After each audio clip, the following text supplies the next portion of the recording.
नमस्कार दोस्तों, मैं डॉक्टर प्रविंदर सिंह आपका अपने यूट्यूब चैनल पर हार्दिक स्वागत करता हूं। आज मेरी वीडियो का टॉपिक है role of kidney in acid base balance. Kidney का हमारे शरीर में एसिड और बेस के बैलेंस में क्या रोल है, इसको इस वीडियो में मैं आपको विस्तार से बताऊंगा। दोस्तों, जो किडनी है हमारी, वो एक प्रकार का एक्सक्रीटरी ऑर्गन है। एक्सक्रीटरी ऑर्गन मीन्स जो हमारे शरीर से वेस्ट मटेरियल्स को बाहर करता है, उसको हम एक्सक्रीटरी ऑर्गन कहते हैं। किडनी भी एक प्रकार का एक्सक्रीटरी ऑर्गन है जो हमारे शरीर से वेस्ट मटेरियल को बाहर करता है। हमारे शरीर में मेटाबॉलिक रिएक्शन होने के कारण कंटिन्यूअस एसिडिक और बेसिक प्रोडक्ट्स का फॉर्मेशन होता रहता है।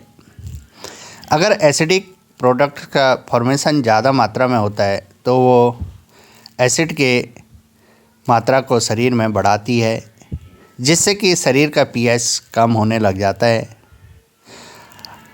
और यदि शरीर में बेस के फॉर्मेशन ज़्यादा होता है तो वो बेसिक नेचर्स को बढ़ाता है, जिससे कि हमारा पीएच बढ़ने लग जाता है। ब्लड में अगर एसिडिक की मात्रा ज़्यादा होती है या बेस की मात्रा ज़्यादा होती है तो वो हमारे शरीर में डिसऑर्डर उत्पन्न करते हैं, जो कि हमारे शरीर के लिए नुकसानदेह होता है। हमारे शरीर का नॉर्मल पीएच 3.5 टू 4.5 होता है। अगर हमारे शरीर का पीएच 3.5 से नीचे जाता है तो वो एसिडिक नेचर को बढ़ाता है। हमारे किडनी का क्या रोल होता है हमारे एसिड के नेचर्स को कम और ज़्यादा करने में, वैसे ही हमारे शरीर में अगर बेस के मात्रा अत्यधिक होती है तो वो हमारे शरीर के बेसिक नेचर्स को बढ़ाता है, जिससे कि हमारे पीएच की मात्रा बढ़ती है, जो कि हमारे शरीर में 4.5 से ज़्यादा होती है। तो बेसिक नेचर को भी मेंटेन करने के लिए किडनी का क्या रोल होता है, इस वीडियो में मैं विस्तार से उस पर चर्चा करूँगा। हमारी जो किडनी होती है वो कैसे हमारे एसिड और बेस के बैलेंस को हमारे शरीर में बनाए रखता है। सबसे पहले हम देखेंगे कि जो लेफ़्ट में है वो नेफ्रॉन का स्ट्रक्चर है, जिसमें कि एफरेंट आर्टरी के थ्रू ब्लड आता है और ग्लोमेरुलाई के थ्रू फिल्ट्रेट हो गए। फिर जो हमारा फ़िल्टर होता है वो हमारे नेफ्रॉन्स के ट्यूबल्स में आ जाता है और कुछ मात्रा ब्लड की इफरेंट आर्टरी के थ्रू बाहर निकल जाता है। जो हमारी फिल्ट्रेट की मात्रा ट्यूबल्स में आती है नेफ्रॉन्स के, वो हमारा बाद में यूरिन के फॉर्मेशन में हेल्पफुल होता है। अब सबसे पहले हम देखेंगे कि इसमें हमारी जो किडनी होती है वो कैसे एसिड और बेस के बैलेंस को हमारे शरीर में बनाए रखती है। हमारा जो बॉडी का पीएच होता है वो 3.5 टू 4.5 के लगभग होता है। नॉर्मली इसका ऑन एवरेज 4 पीएच माना जाता है। अगर 3.5 से नीचे हुआ तो एसिडिक नेचर बढ़ेगा और 4.5 से ऊपर हुआ तो बेसिक नेचर बढ़ेगा। अगर एसिडिक नेचर बढ़ता है तो वो एसिडोसिस कहलाता है, और अगर बॉडी का बेसिक नेचर बढ़ता है तो वो एल्कलोसिस कहलाता है। एसिडोसिस और एल्कलोसिस को मेंटेन करने के लिए हमारी किडनी इम्पोर्टेंट रोल अदा करती है, जो कि हमारे शरीर में एक लेवल तक मेंटेन करती है 3.5 टू 4.5 तक। हमारी शरीर में जो एसिडिक और बेसिक नेचर्स के मेंटेन करने की जो प्रोसेस होती है उसमें दो ऑर्गन्स इम्पोर्टेंट रोल अदा करते हैं। पहला है किडनी और सेकंड है हमारा लंग्स। हमारे शरीर में कार्बन डाइऑक्साइड गैस और as positive ions acidic natures को बढ़ाते हैं और उसी के साथ बाइकार्बोनेट जो आयंस होता है वो हमारे शरीर में बेसिक नेचर्स को बढ़ाता है। एसिडिक नेचर्स और बेसिक नेचर्स को मेंटेन करने के लिए शरीर में लंग्स और किडनी इम्पोर्टेंट रोल अदा करते हैं। इन्हीं दोनों के कारण हमारे शरीर का pH 3.5 से 4.5 तक मेंटेन बना रहता है। हमारे जो एसिडिक नेचर है हाइड्रोजन्स आयन और कार्बन डाइऑक्साइड के कारण होता है। कार्बन डाइऑक्साइड का हमारे शरीर से बाहर हमारे लंग्स के थ्रू होता है और किडनी के थ्रू हमारा बाइकार्बोनेट आयंस का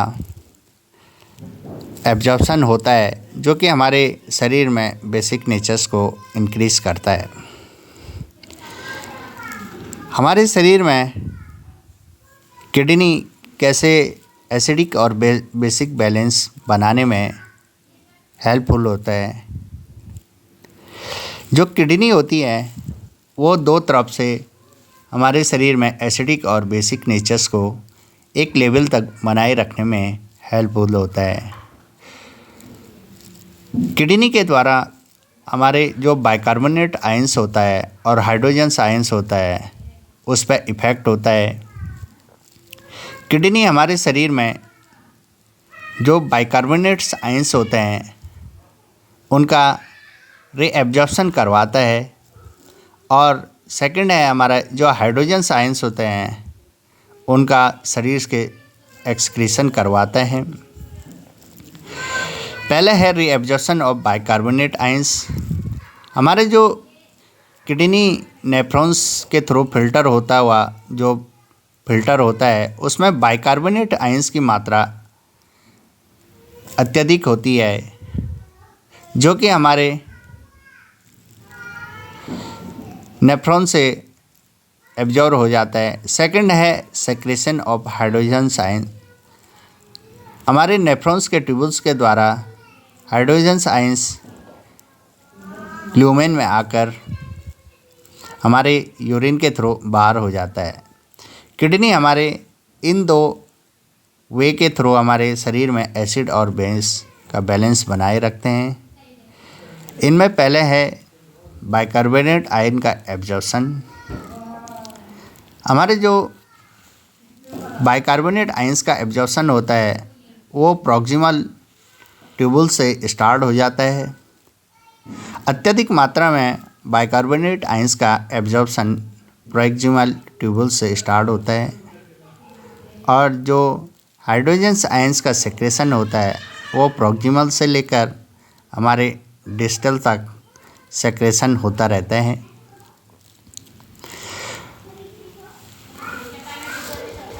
हमारे नेफ्रॉन्स के द्वारा जो फिल्टर होता है उसमें बाइकार्बोनेट की मात्रा अत्यधिक होती है जो कि हमारे ब्लड प्लाज्मा के फिल्टर होके आता है। उसमें बाइकार्बोनेट की मात्रा अत्यधिक होती है जो कि हमारे ल्यूमेन में प्रेजेंट रहता है। हमारे ल्यूमेन में बाइकार्बोनेट की मात्रा अत्यधिक होती है जो कि हमारे ट्यूबुलर सेल्स द्वारा एब्जॉर्ब होता है। नॉर्मली हमारे जो फिल्टर होता है उसमें 4320 मिली इक्विवेलेंट के लगभग पर डे बाइकार्बोनेट फ़िल्टर होके आता है। जो फिल्टर बाइकार्बोनेट होता है वो ट्यूबुलर ल्यूमेन में प्रेजेंट रहता है। नेफ्रॉन के ट्यूबुलर ल्यूमेन से वो हमारे ट्यूबुलर सेल्स जो ट्यूब की सेल्स होंगी वो एब्जॉर्ब होती है जो कि लगभग 4320 के लगभग होती है। वो ट्यूबुलर सेल्स द्वारा एब्जॉर्ब हो जाता है। ट्यूबुलर सेल्स से एब्जॉर्ब होने के बाद वो इंटरस्टिशियल फ्लूइड में हमारा डिसोसिएट होके आ जाता है, जो कि हमारे ब्लड वेसल्स के द्वारा एब्जॉर्ब हो जाता है। फिर हमारे इंटरस्टिशियल फ्लूइड से एच पॉजिटिव आयंस हमारे सेल्स में आते हैं। सेल्स के थ्रू हमारे एच पॉजिटिव आयंस ट्यूबल्स में सेक्रेट होते हैं, जो कि नॉर्मली एक कंटिन्यूअस प्रोसेस होती है। हाइड्रोजन आयंस हमारे ट्यूबुलर सेल्स से ल्यूमेन में आ जाते हैं और बाइकार्बोनेट आयंस ल्यूमेन से सेल्स के अंदर आ जाते हैं।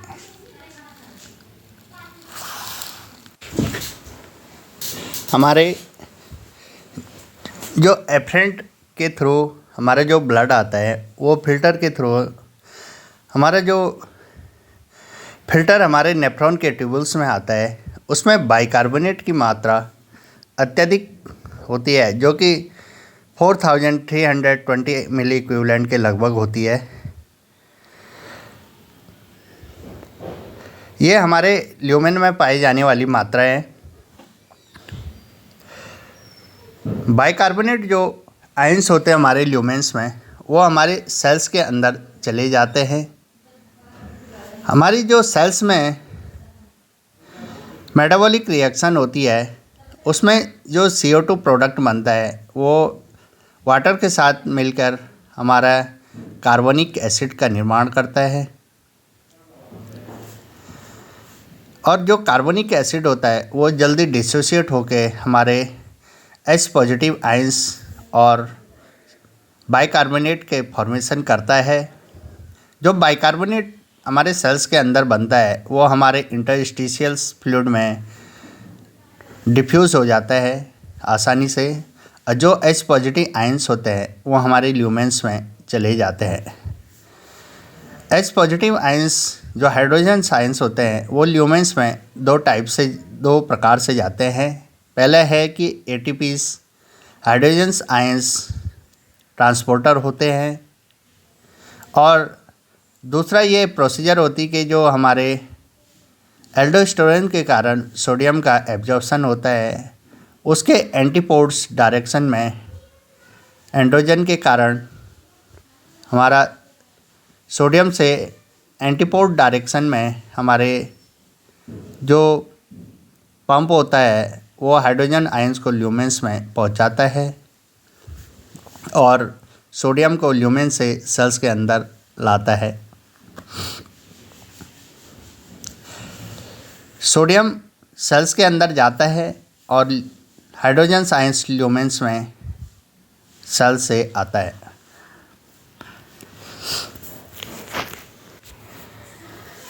सेल्स के अंदर से जो हाइड्रोजन आयंस ल्यूमेन में आते हैं, वो हमारे ल्यूमेंस में प्रेजेंट बाइकार्बोनेट आयंस के साथ मिल जाता है। तो बाइकार्बोनेट के साथ हाइड्रोजन आयंस के मिलने के कारण हमारा कार्बोनिक एसिड का फॉर्मेशन हमारे ल्यूमेन में होता है। ल्यूमेन से बाइकार्बोनेट जो आयंस होते हैं, जो बाइकार्बोनेट हाइड्रोजन के साथ मिलता है तो कार्बोनिक एसिड का निर्माण करता है। जो कार्बोनिक एसिड हमारे ल्यूमेन में बनता है, वो हमारे सेल्स के अंदर डिफ्यूज़ होकर H पॉजिटिव और बाइकार्बोनेट में टूट जाता है, और जो बाइकार्बोनेट सेल्स के अंदर बनता है, वो हमारे इंटरस्टिशियल फ्लूइड में चले जाता है, और जो H पॉजिटिव होता है वो ल्यूमेंस में फिर से चले जाता है। इस पूरी प्रोसीजर में हमारे ल्यूमेंस से बाइकार्बोनेट आयन सेल्स के अंदर, फिर सेल्स से इंटरस्टिशियल फ्लूइड में चले जाता है, और हाइड्रोजन आयन हमारे सेल से ल्यूमेन में कंटिन्यूअस जाता रहता है। इस पूरी प्रोसेस में हमारे सेल से हाइड्रोजन आयंस ल्यूमेंस में जाता है और ल्यूमेन से बाइकार्बोनेट आयन सेल्स के अंदर चले जाता है। अब जो हमारे H पॉजिटिव आयंस सेल्स के ल्यूमेंस में आता है, उसके कारण हमारा जो यूरिन का pH होता है वो 4.5 to 6 मेंटेन रहता है। उसका कारण कि हमारे H पॉजिटिव ल्यूमेंस में अत्यधिक मात्रा में आता है, फिर भी वो यूरिन का पीएच 4.5 टू 6 तक मेंटेन रखते हैं। इसका कारण है कि जो हमारे एच पॉजिटिव ल्यूमेंस में अत्यधिक मात्रा में से आते हैं वो हमारे फिल्टर में मौजूद फास्फेट आयंस के साथ मिलकर हमारे डाइहाइड्रोजन फास्फेट का फॉर्मेशन करते हैं और उसी के साथ सेल्स में बनने वाली अमोनिया के सेल से बाहर डिफ्यूज होने पर जो ल्यूमेंस में अमोनिया आती है उसके साथ एच पॉजिटिव आयंस हमारा जुड़ जाता है। एच पॉजिटिव आयंस अमोनिया से जुड़ने के कारण अमोनियम का फॉर्मेशन करता है जो कि NH3 के साथ जुड़ने के बाद NH4 का फॉर्मेशन करता है। जो NH4 होता है वो हमारे सेल्स के अंदर आसानी से डिफ्यूज़ नहीं हो पाता है, जिस कारण वो हमारे जो यूरिन का पीएच होता है उसको 4.5 से 6 तक मेंटेन रखता है अमोनियम के फॉर्मेशन के कारण और फास्फेट के डाइहाइड्रोजन निर्माण के कारण। हमारी जो यूरिन का पीएच होता है वो 4.5 टू 6 तक रहता है। अत्यधिक मात्रा में एच पॉजिटिव का हमारा यूज अमोनियम आयंस और डाइफास्फेट आयंस के साथ हो जाता है, इसलिए हमारी यूरिन का पीएच 4.5 टू 6 मेंटेन रहता है। हमारी जो किडनी है वो हमारे दो टाइप से एसिड और बेस का बैलेंस हमारे शरीर में बनाए रखता है, जिसमें बाइकार्बोनेट के आयंस को हमारी सेल्स के अंदर और सेल्स से इंटरस्टिशियल फ्लूइड में एब्जॉर्ब करवाता है और हाइड्रोजन्स आयंस को हमारे इंटरस्टिशियल फ्लूइड से सेल्स में और सेल्स से के थ्रू हमारे ल्यूमेन में पहुंचाता है।